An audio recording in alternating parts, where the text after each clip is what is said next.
si aquí se nota es muy fuerte que esté aquí. Ponemos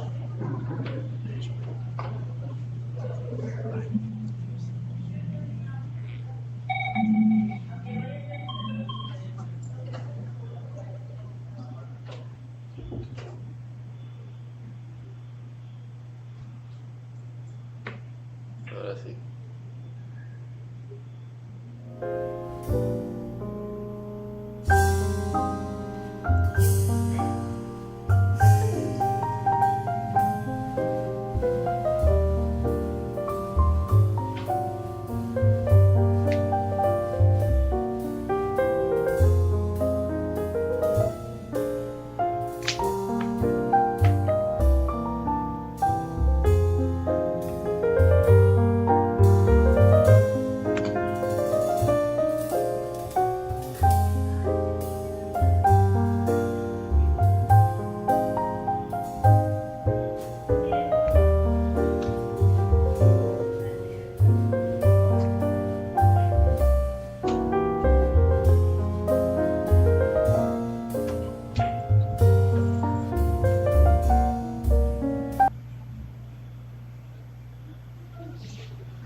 Profesores, profesoras, bienvenidos a esta sesión 84 del seminario Repensar las Matemáticas. Bienvenidos también todos los colegas que nos siguen por videoconferencia y a los que se conectan por el internet. Muchas gracias por acompañarnos. En esta mesa nos encontramos la maestra María Eugenia Ramírez Solís, colaboradora de la Coordinación General de Formación e Innovación Educativa, y su servidora, Adriana Gómez, profesora del CECIT 13, Ricardo Flores Magón, del Instituto Politécnico Nacional, también del CCH Sur y de la Licenciatura en Ciencia Forense de la UNAM. En esta ocasión tendremos el gusto de platicar con la doctora Gloria García. Ella es investigadora del Departamento de Matemáticas de la Universidad Pedagógica Nacional. También ya les vamos a dar una capacitación para en Bogotá, la dinámica y los pasos que tienen. En Bogotá, Colombia. Y hablaremos con ella del campo de la evaluación en matemáticas. Ella se encuentra ahora en la Universidad Autónoma de Occidente, en Cali. Muchas gracias, Gloria. Buenas tardes, María Eugenia. Buenas tardes a todos los profesores y los colegas del seminario. Especialmente a Liliana, María Eugenia y Adriana, mis agradecimientos por tan distinguida invitación, por el acompañamiento en la preparación y por la oportunidad de compartir con todos ustedes experiencias y preocupaciones comunes en torno a un tema de tanta actualidad, tan cuestionado y complejo como es la evaluación en matemáticas. Algunos estudiosos señalan que abordar el problema de la evaluación supone necesariamente tocar todos los problemas fundamentales de la educación. Pero hoy tendríamos que añadir que es también abordar las reformas educativas basadas en indicadores del rendimiento, del aprendizaje de las matemáticas, es abordar los derechos culturales para aprender matemáticas, los procesos de equidad, de diversidad. Me parece por eso que de verdad es una gran experiencia compartir con todos ustedes las preocupaciones en torno a esta temática. En efecto, el tema que hoy nos ocupa es uno de los que más se discuten en el campo educativo y en nuestro quehacer docente cotidiano. Por supuesto que también en la sociedad. La doctora Gloria ha estudiado este tema a lo largo de su trayectoria como investigadora y hoy nos compartirá sus experiencias y hallazgos más relevantes. Para conocer un poco más sobre la trayectoria de nuestra invitada, a continuación les presentaremos una breve semblanza al respecto. Asociación.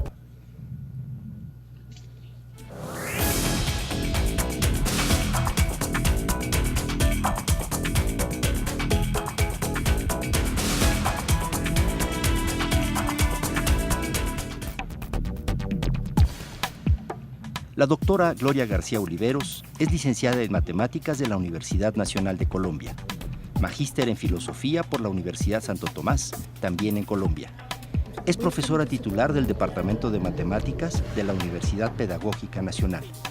Su investigación ha girado en torno al campo del currículo, la escolarización de las matemáticas y a los procesos de inclusión y exclusión en educación matemática. Con colegas colombianos, ha trabajado en consolidar la comunidad colombiana de educación matemática y ha sido editora de las memorias del Encuentro Colombiano de Matemática Educativa.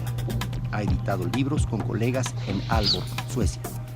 Es miembro fundadora de ASOCOLME, asociación que agrupa investigadores y docentes de las Universidades Pedagógica Nacional, Distrital Francisco José de Caldas, Universidad de Antioquia y Nacional de Colombia.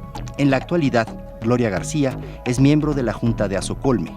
Entre 1999 y 2005 se desempeñó como vicepresidenta, asumiendo posteriormente la presidencia durante 3 periodos, comprendidos del 2005 al 2011.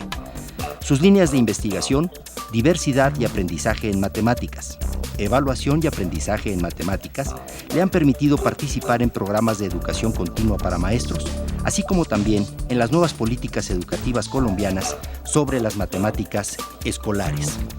Su experiencia laboral se encuentra en el Gimnasio Femenino, profesora de Educación Básica, Universidad Externado de Colombia, profesora de la Maestría en Procesos de Lectoescritura y Matemáticas, Universidad Pedagógica Nacional, desde 1993.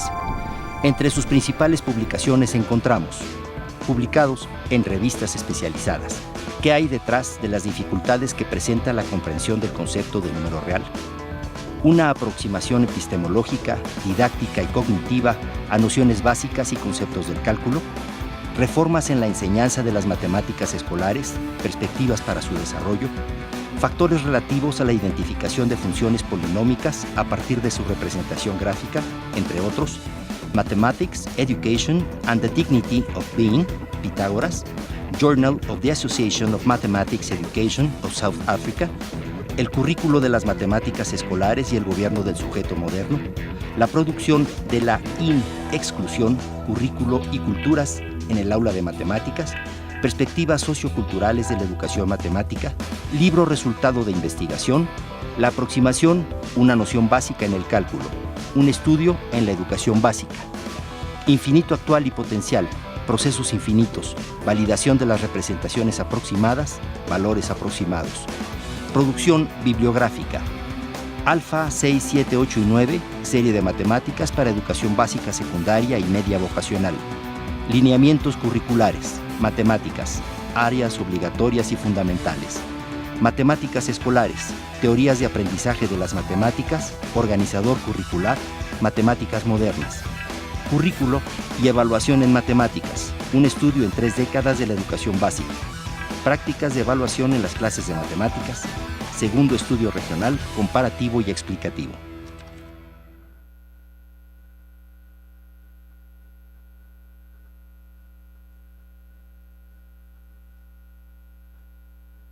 Pero bueno, para iniciar queremos recordarles a todos nuestros participantes que preparen sus preguntas, sus comentarios, los cuales nos pueden hacer llegar a través del foro del seminario o en los teléfonos, el correo que aparecerán en unos momentos en su pantalla. Ya todos ustedes saben más o menos la modalidad del seminario. En una primera parte tenemos ya preparadas unas preguntas que le plantearemos a la doctora Gloria y posteriormente le daremos paso a los compañeros que están conectados por videoconferencia para terminar con las preguntas que tenemos en el foro que lleguen por los otros medios. Bien, pues para iniciar este diálogo, Gloria, queremos resaltar que la lectura del texto El campo de la evaluación de tu libro Currículum y Evaluación en Matemáticas, pues nos ha invitado a reflexionar sobre la importancia de la evaluación en la formación de nuestros estudiantes y, como decía Adriana, tenemos preparadas algunas preguntas para ti. Todos los profesores tenemos como una de las tareas principales en nuestra función la evaluación de los aprendizajes del curso. En ocasiones suele ser una tarea rutinaria: seleccionar ejercicios o problemas, integrar una batería para un examen, en fin, evaluar un fragmento del currículum.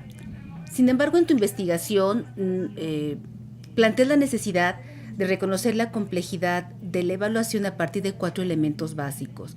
Uno de ellos es los modelos pedagógicos implícitos o explícitos en el currículum y en la práctica cotidiana, la epistemología sobre el conocimiento, la enseñanza y la naturaleza del aprendizaje. Y entonces nuestra pregunta es, ¿por qué hay que considerar el proceso de evaluación a partir de estos 4 elementos? Bueno, digamos que la respuesta la tenemos que situar, comenzando por señalar que la evaluación del aprendizaje de las matemáticas está enmarcada en la institución escolar y por lo tanto pues hablamos de una evaluación escolar y se explica precisamente por las formas en que se lleva a cabo o se desempeñan las funciones de la institución escolar. En un comienzo, entonces, se instaló como un proceso técnico de verificación de resultados de aprendizaje acorde con objetivos asociados, lo que hoy conocemos como los logros, de los cuales pues se debían obtener o se deben obtener evidencias escritas. Los contenidos curriculares, o en este caso los contenidos matemáticos, se establecieron como los objetos que había que medir. De esta manera, entonces, vemos que comienza una relación instrumental entre conocimiento matemático, concepciones sobre las matemáticas y el aprendizaje, porque se van a medir los logros y, desde luego, la concepción que se tiene sobre la enseñanza. Especialmente el conocimiento al inicio, el conocimiento matemático se asumió como un producto sólidamente fundado de una vez y para siempre, compuesto de hechos, notaciones, definiciones, algoritmos que debían ser enseñados para ser adquiridos. Entonces aparece el papel de la enseñanza. Y el aprendizaje pues era simple. Para lograr el aprendizaje bastaba la explicación rigurosa de los contenidos y de esta manera se podía casi asegurar que el estudiante adquiría el conocimiento matemático. Luego con Bloom, la taxonomía, todos debemos, pues no todos, pero de pronto una mayoría debemos recordar la época de la taxonomía de los aprendizajes de Bloom. Entonces nos apareció, digamos, en el panorama el aprendizaje y se colocó el acento entonces en las teorías conductistas que comenzaron a explicar el aprendizaje y el aprendizaje se asumió simplemente como un cambio de conducta que podía ser, que era observable y podía ser medido a través de los exámenes.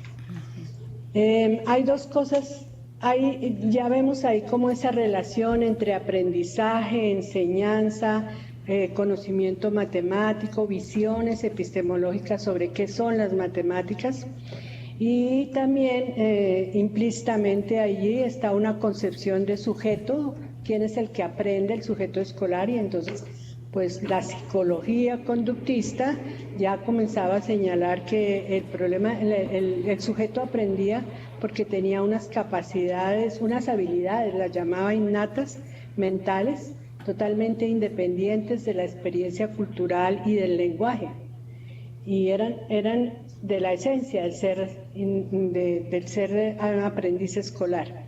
Y entonces eso también llevó de una vez, o ahí mejor comenzó el problema de privatizar y personalizar el rendimiento de los estudiantes. Si no tenía buen rendimiento, entonces el problema era del sujeto, de sus habilidades. Y desde ese marco, de esas relaciones, también se fueron configurando lo que se ha llamado la teoría del déficit cognitivo. Los niños que no aprenden, se deben a sus habilidades cognitivas. Posteriormente, cuando estas relaciones entre enseñanza, aprendizaje, conocimiento matemático, visiones epistemológicas, comienza a complejizarse por los aportes de la investigación en el campo de la educación matemática, la matemática educativa, etcétera, vamos a ver cómo se complejiza y se van configurando visiones distintas, tanto de la evaluación como de esta relación. Creo que es muy interesante esto que nos comentas, porque no se trata solamente, habría que revisar si solamente se trataría de replicar contenidos o replicar procedimientos.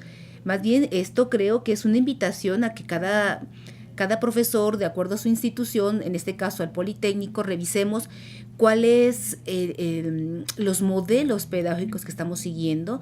Estamos hablando de una educación centrada en el aprendizaje, en el sujeto que aprende. Entonces, esto implicaría mirar nuestra evaluación a partir de este modelo y, bueno, de la concepción de lo que son las matemáticas para el instituto y para los profesores que la desarrollan. Y cada quien en nuestras instituciones, Así claro. es. Pero una de las preguntas más básicas que debemos hacernos es justamente cuál es la función de la evaluación.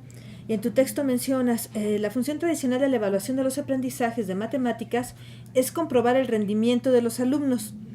Y entonces, con todos estos cambios en la concepción del aprendizaje y de los sujetos, esto que nos hablas tú de cómo se va haciendo más complejo la evaluación, entonces nos preguntamos qué estamos entendiendo por rendimiento y cuál sería el cambio en esta función de la evaluación.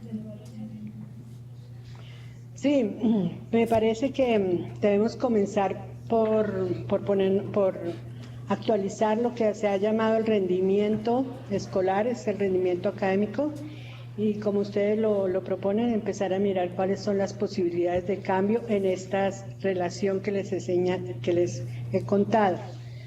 Bueno, hay definiciones, siempre se encuentran definiciones sobre el rendimiento escolar y podemos señalar la de Gascón, que dice que el rendimiento escolar es el nivel de conocimiento demostrado en un área curricular y es comparado siempre con la norma de edad y el nivel académico. Entonces, de esta manera relaciona el conocimiento del área, la edad y el nivel académico. O sea, va a ir a establecer una relación con el tiempo y la visión otra vez de ese conocimiento que va a ser medido por el rendimiento.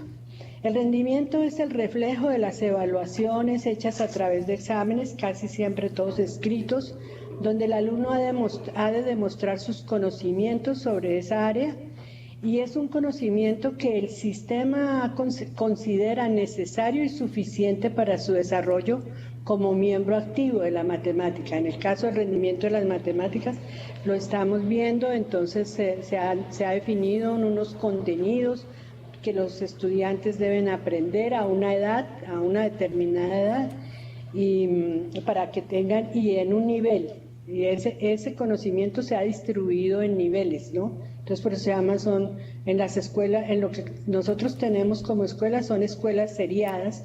Cada nivel tiene un conjunto de conocimientos que se le ha definido como para exigirle ser aprendido. La unidad de medida del rendimiento pues son las calificaciones escolares, ¿no?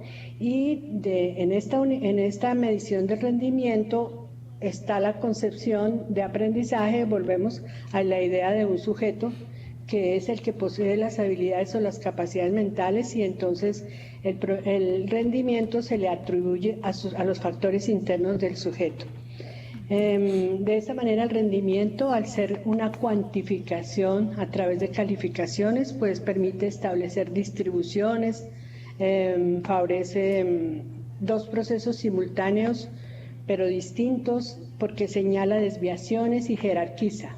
Fundamentalmente, también fija el tiempo de aprendizaje, y determina en qué tiempo el estudiante tiene que aprender tales contenidos. Son tiempos reales que se le fijan, y si no cumple esos tiempos va a comenzar a generarse lo que se llama el fracaso académico, y si es en muchas áreas va a ser el fracaso escolar, la deserción, etcétera. Esa es la noción de rendimiento que implica estas relaciones con el tiempo, con la seriación de los aprendizajes, etcétera. ¿Cómo sería este cambio?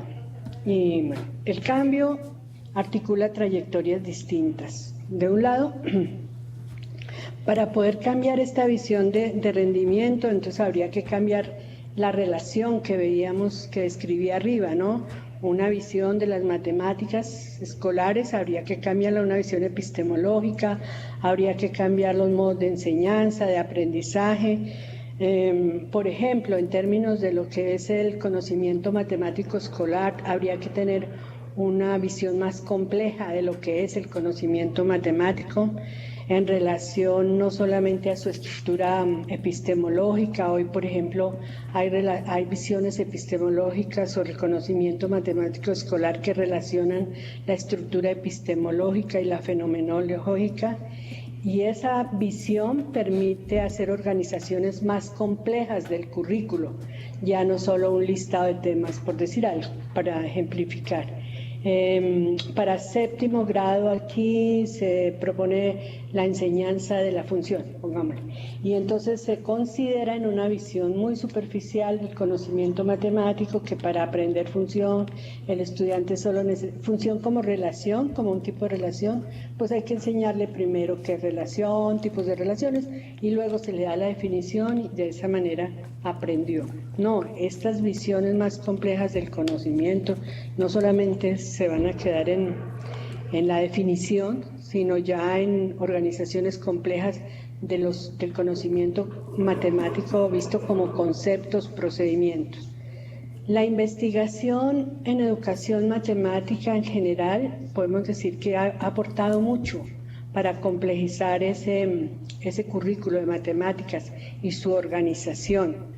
Por ejemplo, hay una organización que se llama por dominio de conocimientos, entonces se dice números y operaciones.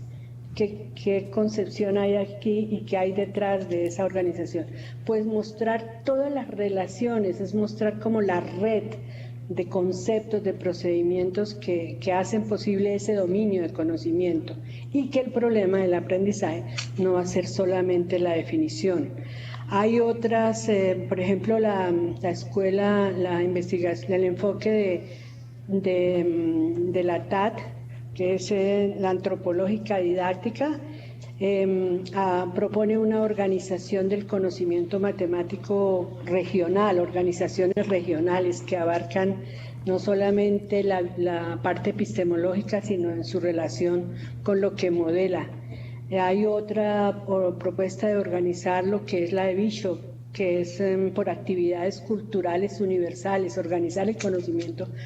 Entonces Bishop propone que se organice por medir, contar, localizar, explicar.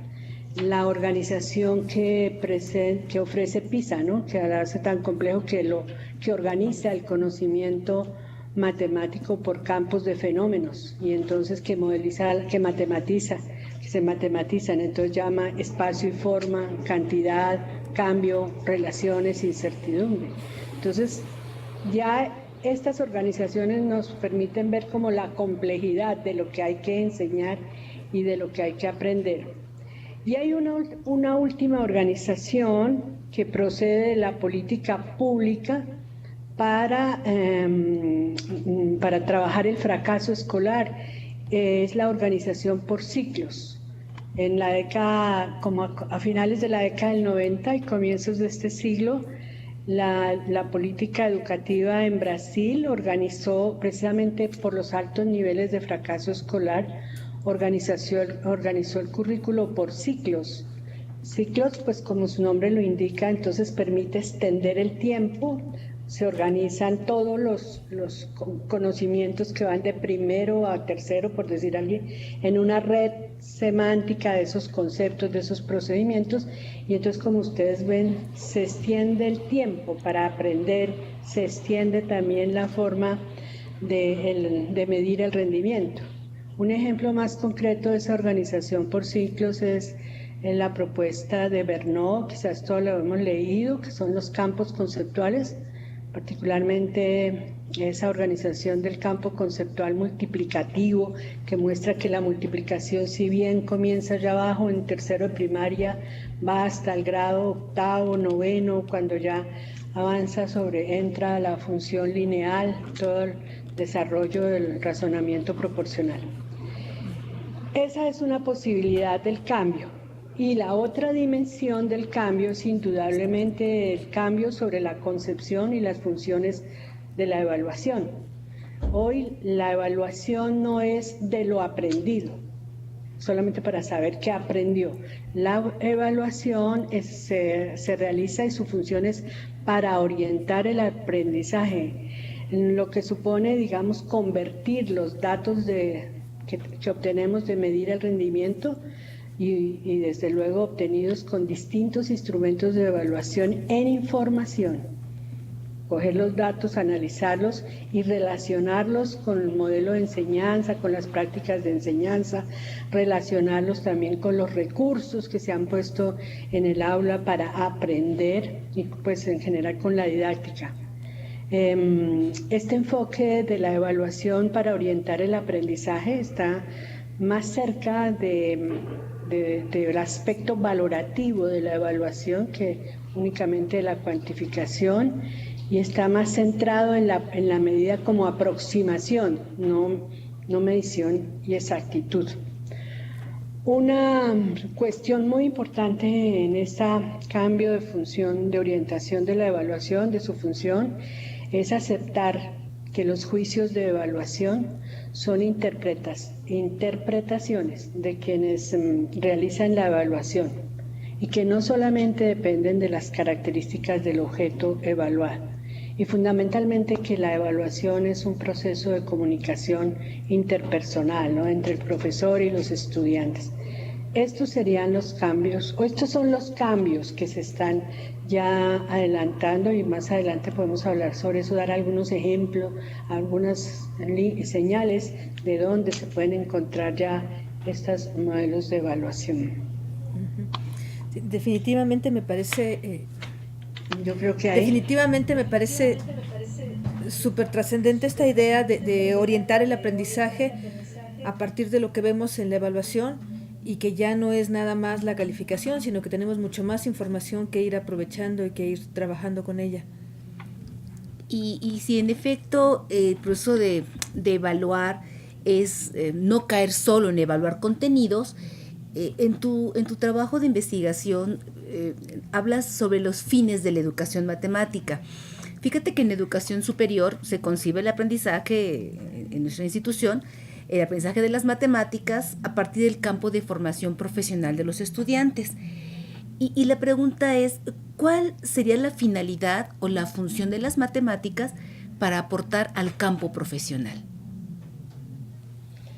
Bueno, voy a hablar de esta experiencia en educación superior y en la evaluación del aprendizaje de las matemáticas, desde el trabajo que estamos adelantando precisamente acá, en los cursos en la Universidad Autónoma, en los cursos que se han llamado cursos Matemática Cero o cursos bisagra de matemáticas, para lograr como articular y retener y preparar mejor a ese estudiante que llega a la educación superior, y es un trabajo que estamos realizando aquí con los profesores del Departamento de Matemáticas. Esta experiencia, que lleva ya casi un año, nos ha permitido reflexionar sobre los fines del aprendizaje de las matemáticas en su relación con el campo de formación profesional de los estudiantes y de los programas de formación profesional. Voy a ser más precisa. En nuestro caso estamos trabajando en 2 cursos de matemáticas que están en relación a ingenierías y a las ciencias económicas y administrativas. Lo que nosotros vemos aquí es que las matemáticas en este nivel estarían más la matemática estaría más en función del campo profesional, o sea, hablaríamos más de competencias matemáticas, de la modelación, por ejemplo. Hemos hecho una revisión de los estudios de evaluación en educación superior, y desde luego encontramos la propuesta mexicana Matemáticas en Contexto. Hay otras propuestas que ya son modelos para la determinación de habilidades matemáticas necesarias para el ingeniero. Y hay un proyecto muy grande que es el proyecto danés, que se llamó Competencias y Aprendizaje de las Matemáticas. En todos estos modelos, efectivamente, la evaluación parecería estar enfocada solamente hacia lo cognitivo, lo que tiene que aprender. Pero el campo profesional requiere de valores culturales propios de ese campo. Por ejemplo, en ingeniería, Se requiere trabajar en equipo, cooperar con los compañeros, comprometerse con procesos de innovación, de explicación.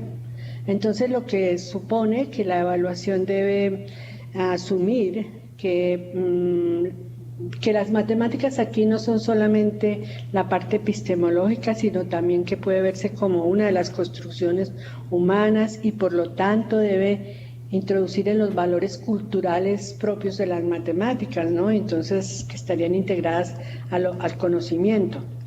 Y que habría que entrar a hacer esas valoraciones de esa forma de ser cultural matemáticas que le sirve al campo profesional.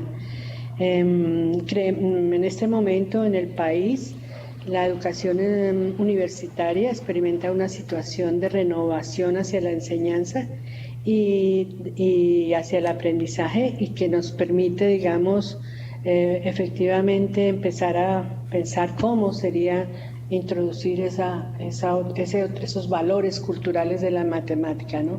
Pero también es importante que esta renovación que está sufriendo la educación superior comience también a aceptar que la evaluación nos produce una información que es válida y confiable sobre los aprendizajes de los estudiantes y que permiten tomar decisiones para la enseñanza y para modificar las funciones de la evaluación en este nivel.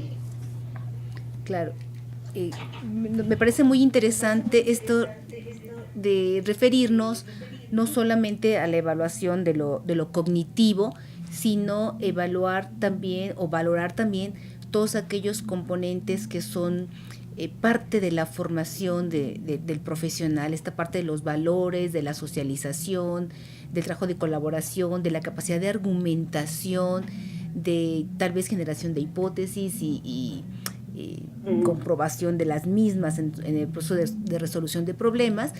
Pero generalmente esto lo hemos olvidado los maestros o no lo valoramos tanto, y creo que ahora con esto que nos dices debemos de regresar a mirar qué ocurre en el aula, qué debo de evaluar en el aula y cómo evaluar en el aula. La matemática tiene una función importante en la formación del estudiante, no solo en lo cognitivo, decías tú, sino también en la parte de los valores. Es una reflexión muy, muy interesante esto que acabas de aportarnos, Gloria. Muchísimas gracias. Bueno, y en general, retomando también esta idea de la cultura matemática, de generar una cultura matemática y cómo esta va influyendo, cambiando nuestra vida, a mí me llama la atención una afirmación que haces en tu documento sobre el isomorfismo entre inteligencia y matemáticas. Esta idea tan generalizada de que alguien que sabe matemáticas es porque es inteligente o que alguien inteligente sabe matemáticas. Pero bueno, ¿hasta qué punto está en la, digamos, cultura popular, en el imaginario colectivo, y hasta qué punto hay información basada en investigación que nos permita decir esto o que confirme esta afirmación? Pero también me surge la duda si es algo que tenemos que tomar en cuenta para, al formar a nuestros estudiantes, este tipo de afirmaciones ayudan a que los estudiantes se interesen en matemáticas o nos generan más conflictos y más bien deberíamos evitar este tipo de cosas, ¿no? ¿Deberíamos los profesores fomentarlos o descartarlos? ¿Qué opinas, Gloria? Sí, bueno, yo quiero señalar que, bueno, la psicología es la disciplina que se ha encargado de establecer lo que los estudiantes, de definir lo que los estudiantes, cómo los estudiantes conocen, comprenden matemáticas, ¿no? Uh-huh. Pero ese desarrollo o ese trabajo de la psicología, si se puede decir trabajo, se ha hecho sobre el supuesto de un sujeto esencial conformado por ahora actualmente toda la psicología cognitiva pues ya no llama habilidades, pone el acento en las capacidades mentales, considera a este sujeto un sujeto unitario, preexistente a la constitución, a su constitución en el lenguaje, y son estas capacidades mentales las que determinan el éxito escolar y por lo tanto lo que llamamos inteligencia escolar. Porque es que es la escuela la que creó la idea de inteligencia. Hoy en día se pregunta si la inteligencia escolar es la inteligencia del hombre en el mundo, ¿no? Esa es una de las cuestiones. Bueno, este isomorfismo entre inteligencia matemática, inteligencia escolar y matemática escolar es cuestionado. Hola, ¿me escuchas? Sí, ¿me estás escuchando tú? ¿Me escuchas? Sí, te escuchamos bien, Gloria. Bueno. Este isomorfismo entre inteligencia escolar y matemática escolar, pues, ha sido seriamente cuestionado también por la investigación en educación matemática. Por ejemplo, bueno, desde luego por la teoría de Gardner sobre las inteligencias múltiples, yo no la he leído mucho, pero sí voy a hablar de los aportes que se han hecho en educación matemática para cuestionar en cierta medida esta visión. Por ejemplo, el profesor Radford aboga por una concepción no mentalista del pensamiento y por una idea de aprendizaje tematizado como adquisición comunitaria, por ejemplo. Y el aprendizaje ya no se refiere únicamente a las capacidades mentales, sino se propone como un atributo de la participación en un sistema de actividades. Eso cambia. Otros estudios abogan también por integrar la clase como marco de referencia en la construcción de las competencias matemáticas. Entonces ya no es ya el sujeto va a aprender gracias a la mediación de toda la clase y no solamente de sus capacidades mentales, ¿no? Los aportes de la psicología social también señalan que proponen el aula como un espacio social y cultural donde van a mediar todas las relaciones para que el sujeto aprenda, ¿no? Podemos decir, de manera general, sí podemos decir que esta relación ha sido seriamente desmantelada en ese principio de que es el sujeto inteligente el que posee capacidades mentales que puede aprender matemáticas. Los estudios hoy se dirigen a analizar la clase, a analizar el papel del profesor, ¿no? Entonces sí creo que debemos cambiarla, ¿no? Ok, muchas gracias, Gloria. Esta idea de la construcción social, de que todo el grupo estamos trabajando juntos, estamos aprendiendo juntos, me gusta, me parece muy importante.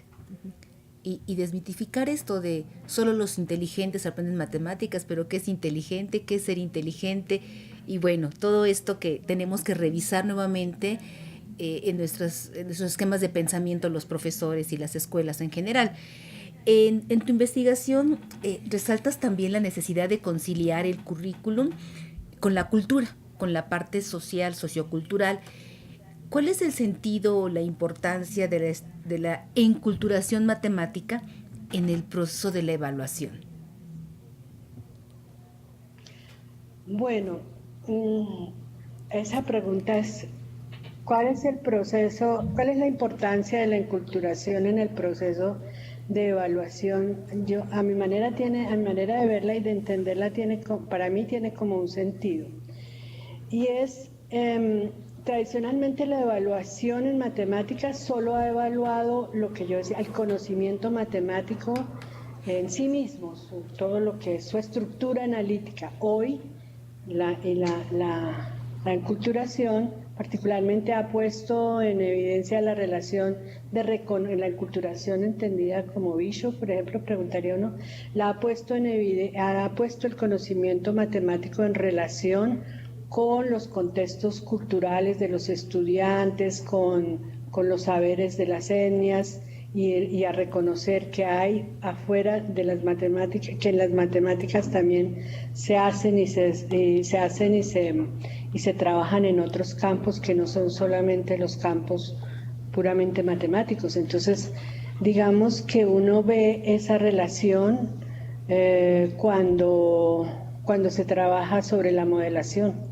La modelación es una actividad matemática que permite establecer esas relaciones entre lo matemático y las prácticas culturales con las matemáticas y las prácticas sociales con las matemáticas. Es algo así como lo que señalaba en la primera pregunta, ¿no? Hoy se tienen que tener dos relaciones, el campo epistemológico de la misma matemática y una estructura y un campo fenomenológico para algunos, ¿no? Para otros es la enculturación, para otros es esa relación con la etnomatemática, pero digamos que lo que articula a la evaluación es ese papel de la modelación, pienso yo, desde mi visión, ¿no?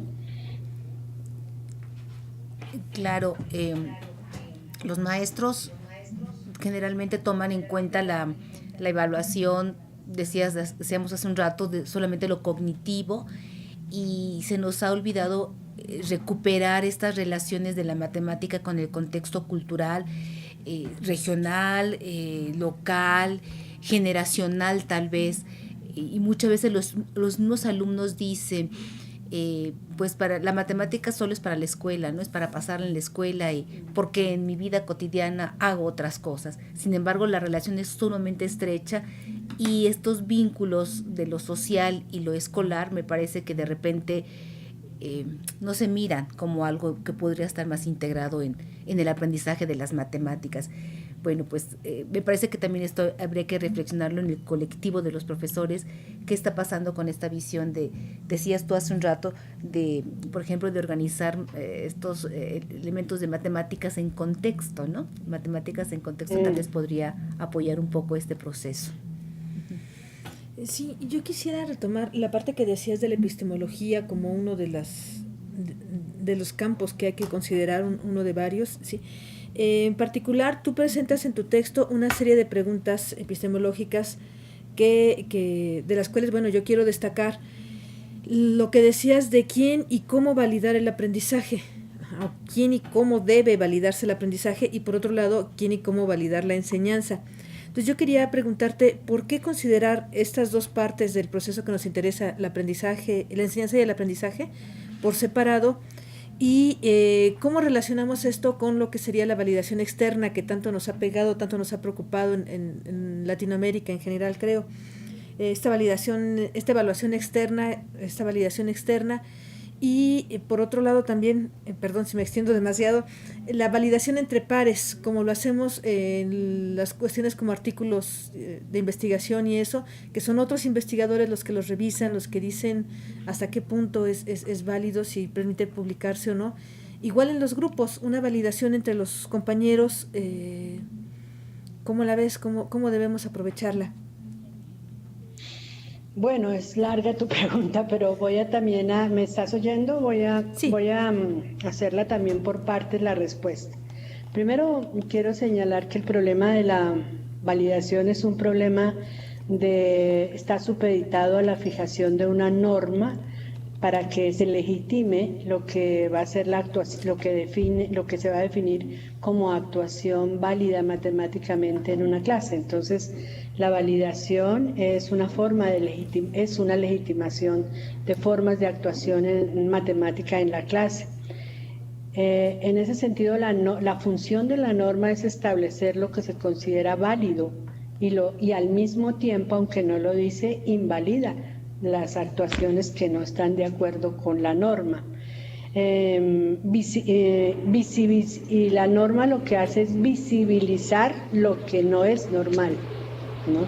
La norma matemática se describe en el lenguaje de las capacidades, y de esa manera describe las capacidades mentales describen el objeto matemático que hay que aprender según la norma. La norma crea la objetividad, es la que crea la objetividad, pero a su vez está poblada por un gran campo de objetividad. Hoy ese campo de objetividad, ¿quién nos lo da? Mira, nos lo dan los objetivos generales que se fijan en el currículo, nos lo dan los lineamientos aquí en Colombia curriculares en cierta manera, porque nos dicen qué es lo que hay que aprender, nos lo dan los estándares e indudablemente nos lo están poniendo, nos lo está validando también, nos están poniendo los objetos para aprender, las evaluaciones externas, como tú dices. De manera que el problema de estudiar quién valida en el aula de matemáticas es para señalar y para trabajar sobre entonces qué son las normas, quién establece las normas. Normas, y ya que a propósito pues han propuesto fijar los dominios normativos de actuación matemática válido específicos en relación con actividades matemáticas específicas. Y también proponen estudiar normas sociomatemáticas, que son las normas sociales propias de las matemáticas. Tú ahora, María Eugenia, creo que hablaba de la justificación, explicación, argumentación. Son normas culturales propias de las matemáticas. La norma valida entonces y fija los actores que considera válidos para actuar y al mismo tiempo los actores que no son válidos en la clase de matemáticas. Este estudio de las normas, pues digamos, ha sido ya también abordado desde diferentes perspectivas.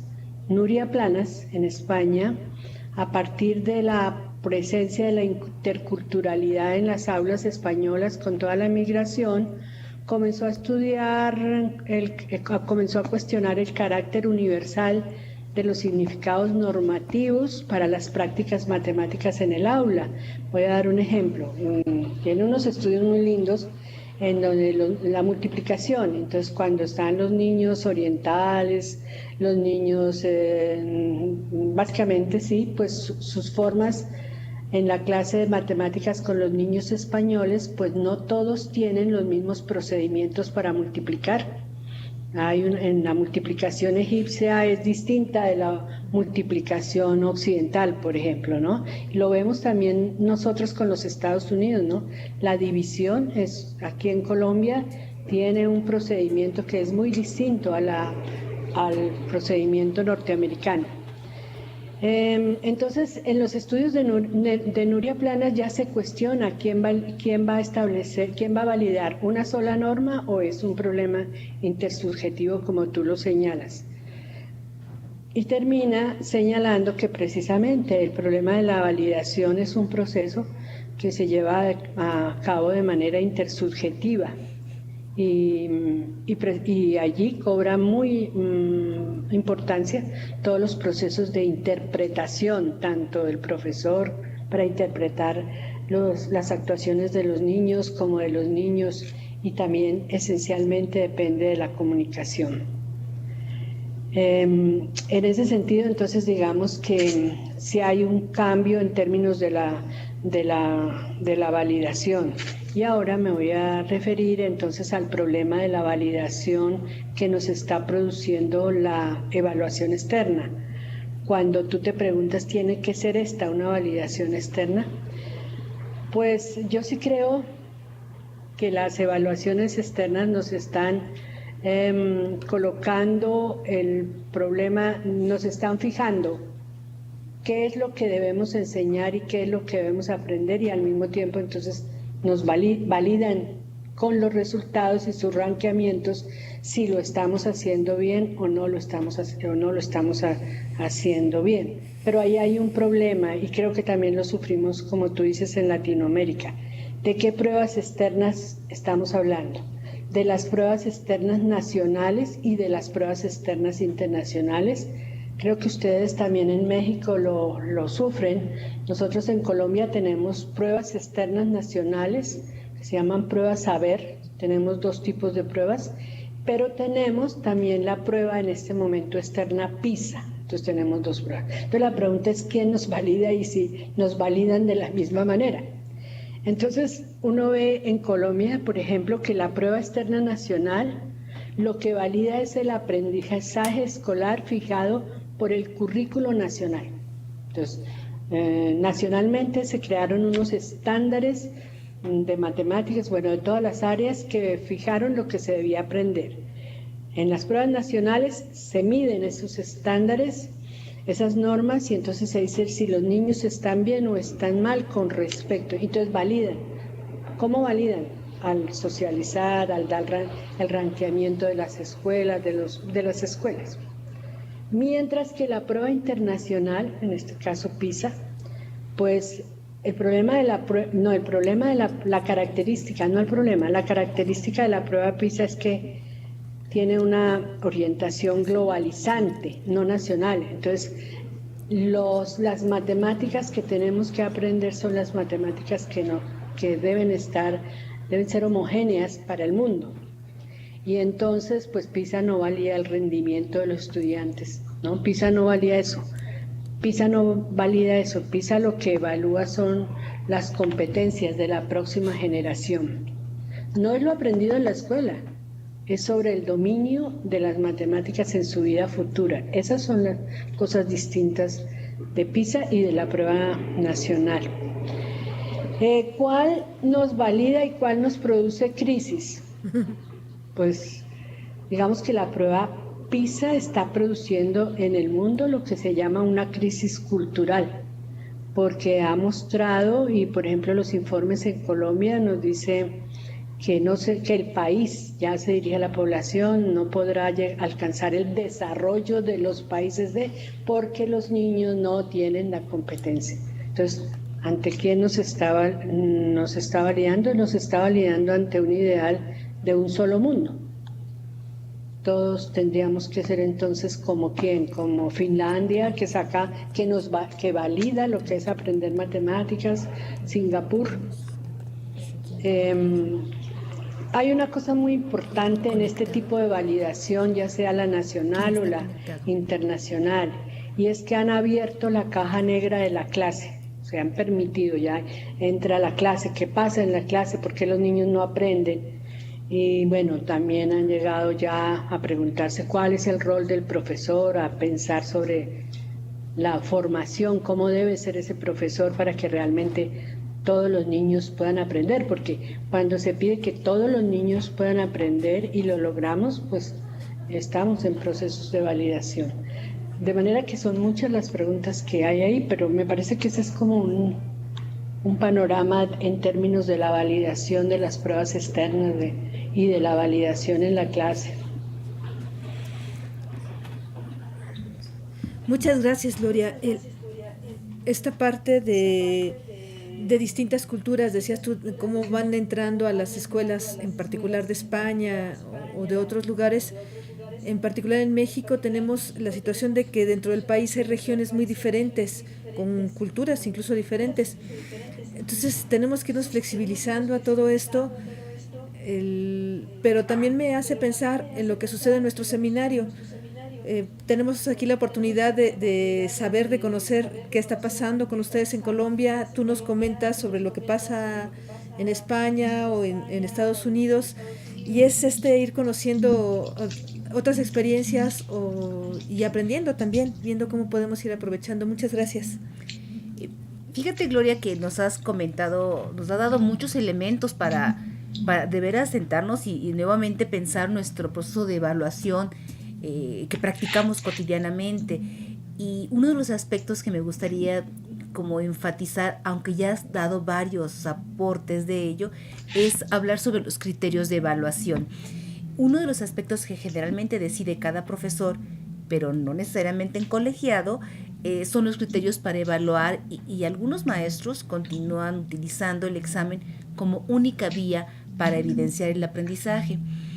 En matemáticas, ¿cuáles deben ser los principales criterios a evaluar? Se han hablado de resultados, de lo cognitivo, del proceso de resolución de ejercicios o problemas, pero también en tu investigación nos dejas ver por ahí la importancia de los ambientes de aprendizaje, ya que estos pues propician indagación y exploración en la construcción de las nociones matemáticas. ¿Cómo deben ser considerados estas situaciones, la indagación y la exploración en el proceso de evaluación? ¿Cómo tenemos que incorporarlo o cómo debemos de mirarlo? Bueno, esta parte te la voy a contestar también desde el trabajo que nosotros hemos realizado. Hicimos como 5 años de investigación sobre los escenarios y los ambientes de aprendizaje, precisamente para una escuela con un problema muy serio de fracaso académico y, ¿por qué no?, de deserción escolar. Entonces, como desde ahí y desde lo que hemos logrado, voy a contestarles. Quisiera señalar que la propuesta de los escenarios de aprendizaje y los ambientes de aprendizaje, que es una propuesta que viene de Oles Comos y bueno, de está ahí también Paola Valero, es una perspectiva precisamente para trabajar, para abrir la cultura estratificada de la clase de matemáticas por las normas, como hemos dicho. Esas normas establecen la cultura de la clase, regulan la cultura de la clase. Entonces, digamos, al regularla establecen un estatus, roles sociales en los estudiantes y van creando lo que se llaman subjetividades, las del éxito, la del fracaso, y los niños comienzan a apartarse de aprender matemáticas. Si tú entras a una clase por detrás, no entras por delante y encuentras los niños que están allá en los rincones, y ahí al lado del maestro hay unos poquitos. Ahí ya se ve esa estratificación que produce la norma y las capacidades matemáticas definidas por la norma. Lo que propone es, como vos con los escenarios y los trabajos que hacen, es precisamente romper esa estratificación para lograr la participación de los niños en el aprendizaje desde todas sus habilidades. Y básicamente esa posibilidad de romper esa estratificación y de lograr vincular a los niños a las actividades matemáticas, pues está supeditada porque las actividades matemáticas tengan referencias del mundo de los niños que sean significativas, algo de lo que tú llamabas o más conoces matemáticas en contexto, la relación matemáticas y realidad, etcétera. De esa manera, digamos, se organiza una serie de actividades para que los estudiantes puedan participar a partir de sus propias capacidades y asociadas a las posibilidades de que los estudiantes comiencen a ser autónomos en el aprendizaje. En el trabajo que nosotros hicimos, que trabajamos 6 años, ¿sí?, seguidos, nosotros en este modelo en este trabajo de escenarios y ambientes, nosotros trabajamos más para ver cómo se vinculaban, cómo eran sus actividades, porque es el cambio de una cultura. Pero nosotros, ninguno de los trabajos en esto tenemos unas tesis, tenemos como 4 tesis, tenemos 2 proyectos de investigación. Nosotros no focalizamos el estudio de la evaluación en su relación a estos escenarios. Sí vemos que al cambiar la estratificación de la clase, al proponer otro tipo de actividades, como les decía yo, cercanas a los niños, a sus intereses sociales, pues sí, los niños, esta estratificación cambia, los niños menos exitosos se acercan con más seguridad y hay otro ambiente de la clase de exploración, pero hasta ahí puedo contarles lo que hicimos. Ok, pues muchas gracias.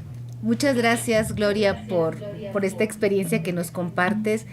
Seguramente el tema de los ambientes de aprendizaje es un tema que también nos preocupa, nos interesa a los docentes aquí en México y en el Instituto Politécnico Nacional, pero todavía es un tema que tenemos que seguir trabajando para establecer, pues, estas posibles relaciones que te pregunto ahora para la evaluación. Sí, me parece que podría ser incluso un tema para una nueva sesión. Digo, obviamente si nos permites invitarte nuevamente. Pero bueno, ahora creo que el tiempo ya está sobrepasándonos un poquito. Sí. Si te parece, pasamos a la segunda parte. De hecho, lamentamos que algunos de los compañeros que se conectan habitualmente por videoconferencia no lo pudieron hacer en esta ocasión. Entonces quisiera yo empezar a plantearte las preguntas del foro. La profesora Marta Luisa del Colegio de Bachilleres en San Luis Potosí, aquí en México, dice: buenas noches, doctora Gloria. Subió su pregunta anoche, sí. Usted menciona que el currículum tiene las dimensiones cognitiva, cultural, formativa y social. Por lo tanto, una evaluación óptima tomará en consideración estas dimensiones bajo ciertos indicadores que arrojen resultados del desarrollo integral de los educados. Esta última parte es la pregunta. Una evaluación óptima tomará en consideración estas dimensiones. Está parcialmente, creo, contestada en la primera pregunta que hiciste, pero quisiera pedirte que nos enfocaras un poquito más.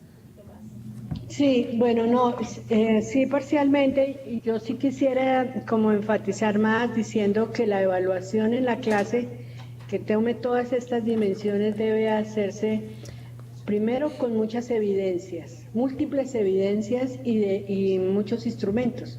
No puede ser solamente el examen escrito, porque el examen escrito solo es la evaluación puramente cognitiva.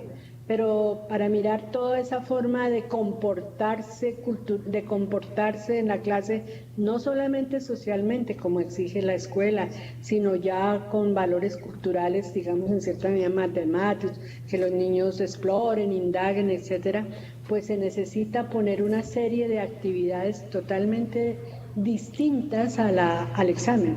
Por ejemplo, hay que incorporar el trabajo por proyectos. Al proponer